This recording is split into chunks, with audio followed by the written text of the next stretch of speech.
So today we're packing equipment to go to Antarctica. This is all going to go further south than most of us ever will. And when we're sending equipment to Antarctica, one, we have to pack it really carefully because it's got a long journey, but we have to catalog every single thing that goes because they can't go to the hardware store when they're in the field. So we have to try to figure out what everything they're going to possibly need is and how we can Tetris it all onto pallets and into crates and how we can get it down there safely. So we can't forget anything like cables or tools. And it's all going to go from our shop to New Zealand, and then it's going to get loaded on, in this case, a ship.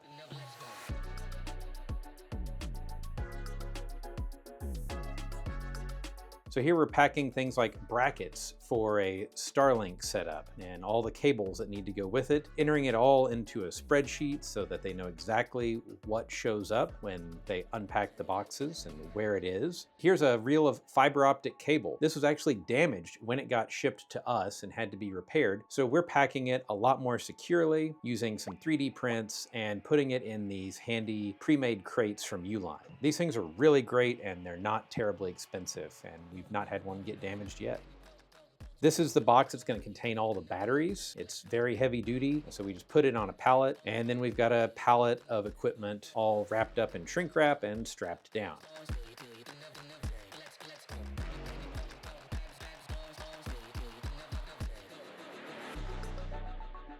So we have to take these back into our building 3, which is where our freight scale is, because when we're shipping, the shipper needs to know the dimension and the weight, just like when you're shipping a UPS package, except these are generally quite a bit heavier. We set them on the freight scale and take a picture of the weight and measure the dimensions, and then go on and do the next package. It turns out in this case, we're shipping a total of about 1,000 pounds of equipment. And this is all to measure the temperature through the ice sheet and down into the water in Antarctica. And it's doing that with fiber optic means.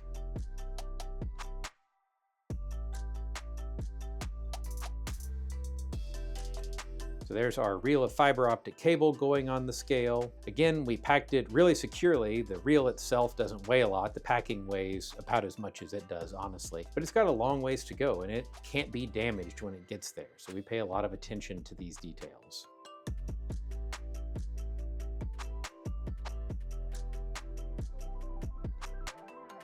And then we have the tower. So this is what the solar panels and the antenna go on so they don't get buried immediately, and it extends into 2 sections. So we're gonna weigh that, and though it's bulky, it's about 10 feet long and 20 inches on a side, it actually doesn't weigh much, just a little over 50 pounds.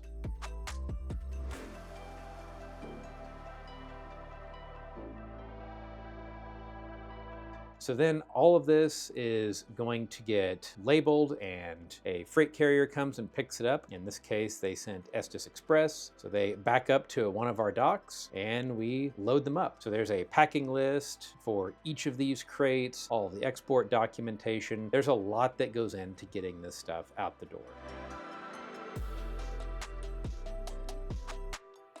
We ended up swapping onto a plastic pallet for this box. It was putting enough pressure on the 4 individual feet that we thought it was better on a plastic pallet than on a wood pallet, especially given how far it has to go. So that's everything that goes into getting a package from Arkansas to Antarctica. There's about 12 person hours in packing and doing the paperwork for this. I hope that you enjoyed this. Be sure to like and subscribe to follow more of the unique things that we get to do every day.